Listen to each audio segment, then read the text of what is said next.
আসসালামু আলাইকুম।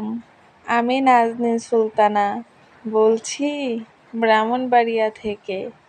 কাছে এবং দূরে, দেশ এবং দেশের বাহিরে যে যেখান থেকে বসে আজকে আমার এই ভিডিওটি দেখছেন, আশা করি আল্লাহর অশেষ রহমতে সবাই অনেক বেশি ভালো আছেন। আলহামদুলিল্লাহ, আমিও ভালো আছি। বাংলাদেশি ব্লগার বিডি নাজনীন সুলতানা চ্যানেলে আপনাদের আরও একবার স্বাগতম।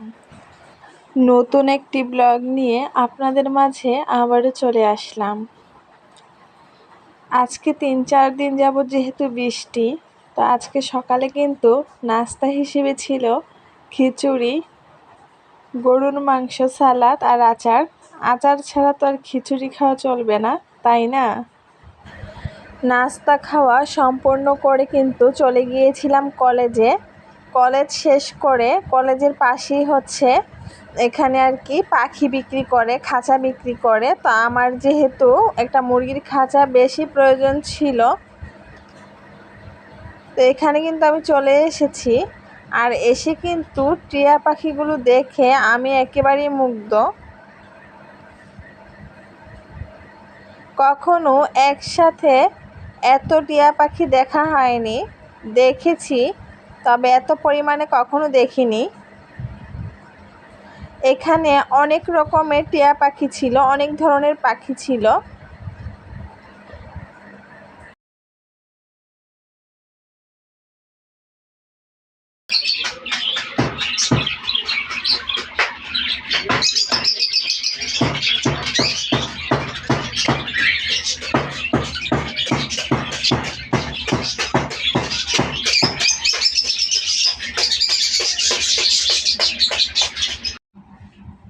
এখানে এসে যে জিনিসটা সবচেয়ে বেশি ভালো লেগেছে ওইটা হচ্ছে টিয়া পাখিগুলো, যেগুলো আর কি বড়, ওইগুলো কিন্তু কথা বলতে পারে, সাথে সাথে মানুষের সাথে সাথে আর কি কথা বলে। এই জিনিসটা অনেক বেশি ভালো লাগা কাজ করেছে। আমি তো এখানে দাঁড়িয়ে দাঁড়িয়ে সুন্দর একটা সময় উপভোগ করছিলাম। অনেক সুন্দর ছিল পাখিগুলো, সবগুলো পাখি। তবে ওনাদের কাছে যখন প্রাইস জানতে চাই, ওনারা যে প্রাইস বলেছে আমার কাছে মনে হয়েছে একটু বেশি, যার জন্য আর আমি পাখি নেওয়ার আগ্রহ দেখাইনি। আমার যেটা প্রয়োজন ছিল সেটা হচ্ছে একটা মুরগির খাঁচা নেওয়ার খুবই দরকার ছিল আমার। তো আমি এখানে এই খাঁচাটা হচ্ছে আমি পছন্দ করে নিয়েছি। এখানে 2টা খাঁচা ছিল, তবে আরেকটা 4 থাকের ছিল, এটা 3 থাকের। খাঁচাটা কিনে দোকানে রেখে চলে এসেছি এখানে আনারস কেনার জন্য। আজকে সকালে যখন বাসা থেকে বের হচ্ছিলাম আর কি কলেজে আসার জন্য, তখন দেখলাম আমার আম্মার গায়ে হালকা জ্বর আছে। তো অনেক ভয়ে আছি, এখন যেহেতু সিজনটা এমন, শুধু জ্বর আর জ্বর। আর এখন যে জ্বর উঠে অনেক মারাত্মক, তো ওই ভয়ে আমি এখান থেকে 2টা আনারস নিয়ে নিচ্ছি। এর আগেও আমি 2টা আনারস নিয়েছিলাম, অনেক বেশি মিষ্টি ছিল, তাই আজকেও 2টা আনারস নিয়ে নিয়েছি। জ্বরের মধ্যে নাকি আনারস খেলে জ্বর তাড়াতাড়ি ভালো হয়। আমি কিন্তু আপনাদের সাথে শেয়ার করেছিলাম বা বলেছিলাম যে আমি যখন বাসা থেকে বের হই, আমাকে অনেক হাতে কাজ নিয়ে তারপর বাসা থেকে বের হতে হয়, ওইটা কলেজে আসার উদ্দেশ্যেই হোক বা অন্য কিছু।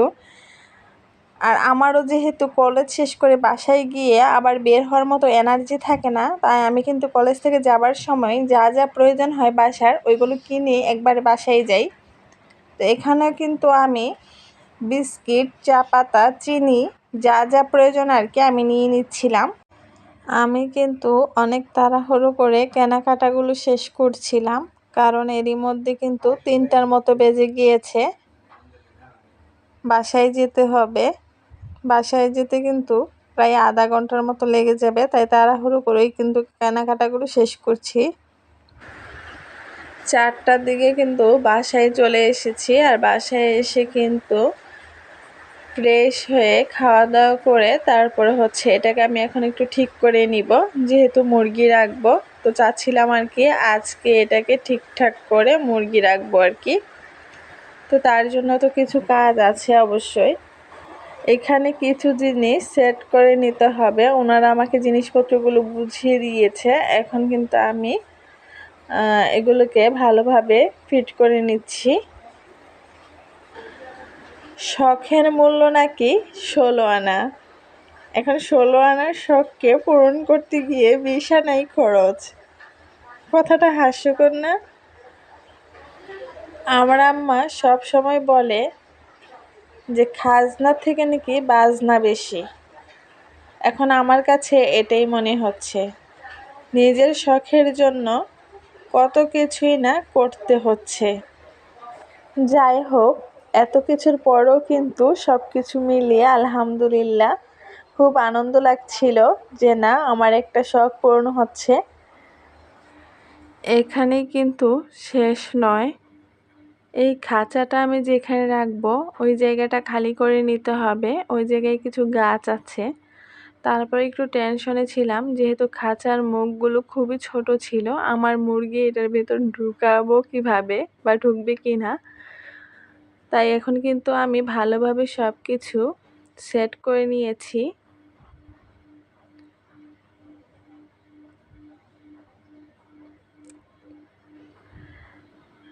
এখন আমি একটি মুরগি আর কি দিয়ে দেখতেছিলাম খাঁচাটার ভিতরে ঠিকভাবে যায় কিনা। যেহেতু এগুলার দরজা খুবই ছোট থাকে, রেডিমেড কিনে আনলে এগুলো বেশিরভাগ ভালো হয় ওয়ার্কশপ থেকে অর্ডার দিয়ে বানালে। তো আমার হাতে যেহেতু এত সময় ছিল না, তাই আমি কিন্তু রেডিমেডই কিনে এনেছি।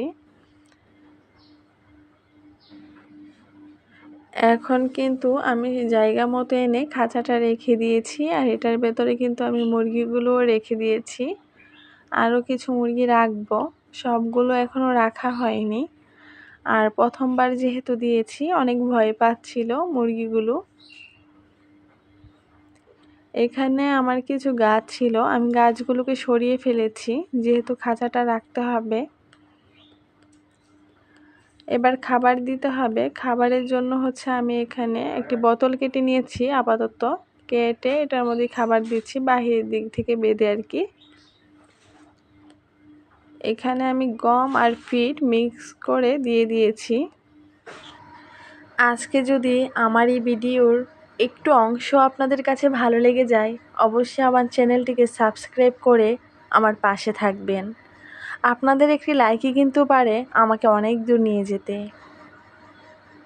হচ্ছে আমার গাছগুলো যেগুলো আমি সরিয়ে নিয়েছি, আর বেশ কয়েকটা টব ছিল ওইগুলো আমি একটু দূরে সরিয়ে রেখেছি। আর এই গাছটা আমি এখানেই রাখবো এক পাশ করে। আমার কিন্তু বেশ কয়েকটা অ্যালোভেরা গাছ হচ্ছে নষ্ট হয়ে গিয়েছে, আর এই পেঁপে গাছটা হচ্ছে আমি অন্য জায়গায় লাগিয়ে দিব। এটা কিন্তু পেঁপে খাওয়ার পর বিচি ফেলেছিলাম, ওইখান থেকে গাছটা হয়েছে। তো সব কিছু মিলিয়ে কিন্তু হযবরল হয়ে আছে। সব কিছু আস্তে আস্তে ঠিক করে নিব, গাছগুলো এক পাশ করে দিব। এরই মধ্যে কিন্তু অন্ধকার হয়ে বৃষ্টি নেমে গেছে। আজকে কিন্তু সারাটা দিনই খুব ঠান্ডা ছিল। গতকালও বৃষ্টি হয়েছে, রাতেও বৃষ্টি হয়েছে, দিনটা একটু ভালো ছিল। এখন আবার বৃষ্টি শুরু হয়েছে। মানুষের খুব কাছে পৌঁছে দেখলাম, আজকাল আন্তরিকতার বড় অভাব।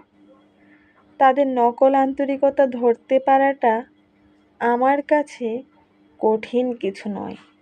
তারপরও আমার আক্ষেপ নেই, জীবনে যা পেয়েছি তা কম কোথায়।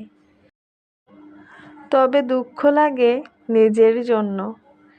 পরিচিত কাছের মানুষেরা যখন নকল দরদ দিয়ে ভরায়, আর এই সত্যিটুকু বুঝতে পেরেও তাদের এই নকল আন্তরিকতাকে দেখে নিজেকেও যখন নকল হাসি হাসতে হয়, সত্যি বড্ড হাসি পায়।